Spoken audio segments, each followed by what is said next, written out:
स्वागत है आपका वन भारत टीवी पर। यहाँ आपको मिलेगी देश दुनिया की हर छोटी बड़ी खबर, राजनीतिक हो या फैक्ट हो या हो टेक्नोलॉजी, सब कुछ एक ही जगह पर सच के साथ। मैं हूँ आपके साथ शालिनी। आइए बढ़ते हैं आज की खबरों की ओर।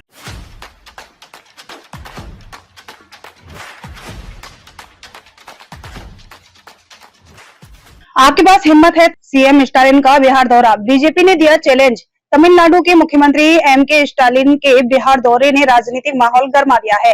भाजपा ने स्टालिन को उनके बेटे उदयनिधि स्टालिन और सांसद दयानिधि मारन के सनातन धर्म और बिहारियों पर दिए गए विवादित बयानों को दोहराने की चुनौती दी है। भाजपा और जेडीयू ने डीएमके को बिहार विरोधी बताया है।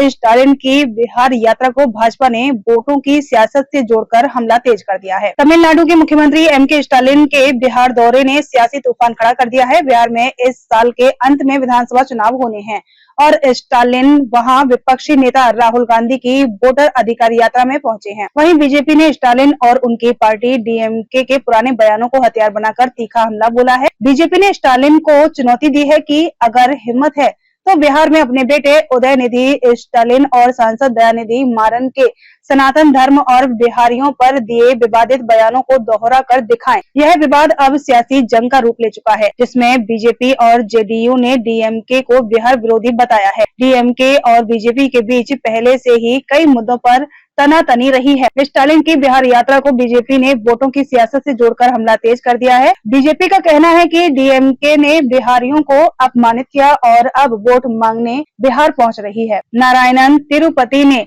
स्टालिन पर निशाना साधते हुए कहा, अगर आपके पास हिम्मत है तो बिहार में अपने बेटे उदयनिधि के सनातन धर्म का उन्मूलन करने वाले बयान को दोहरा कर दिखाइए। वहीं दयानिधि मारन के उस बयान को भी दोहराएं जिसमें उन्होंने बिहारियों को तमिलनाडु में शौचालय साफ करने वाला कहा था। तिरुपति ने स्टालिन को द्रविड़ मॉडल का शेर कहकर तंज कसा और पूछा कि क्या वे बिहार की धरती पर ये बयान दोहराने की हिम्मत रखते हैं। बीजेपी के पूर्व तमिलनाडु अध्यक्ष के अन्नामलाई ने इस हमले को और तेज किया है। उन्होंने सोशल मीडिया पर डीएमके और उनके सहयोगियों के बिहारियों पर दिए गए अपमानजनक बयानों का जिक्र करते हुए कहा कि उम्मीद है कि स्टालिन राहुल गांधी के साथ मंच पर खड़े होकर इन बयानों को गर्व से दोहराएंगे। बीजेपी का यह हमला साफ तौर पर डीएमके को कटघरे में खड़ा करने की कोशिश है। यह पूरा विवाद डीएमके नेताओं के पुराने बयानों से शुरू हुआ। 2023 में दयानिधि मारन का एक कथित पुराना वीडियो सामने आया था। इसमें उन्होंने कहा था कि बिहार और उत्तर प्रदेश के हिंदी भाषी लोग तमिलनाडु में घर बनाते हैं और शौचालय साफ करते हैं।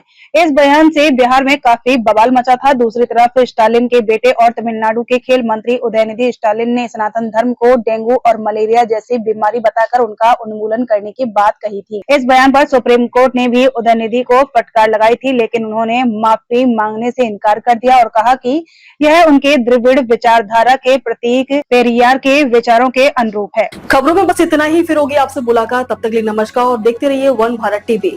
ऐसे ही लेटेस्ट अपडेट पाने के लिए हमारे चैनल को सब्सक्राइब करें और लेटेस्ट नोटिफिकेशन पाने के लिए बेल आइकन दबाना ना भूलें।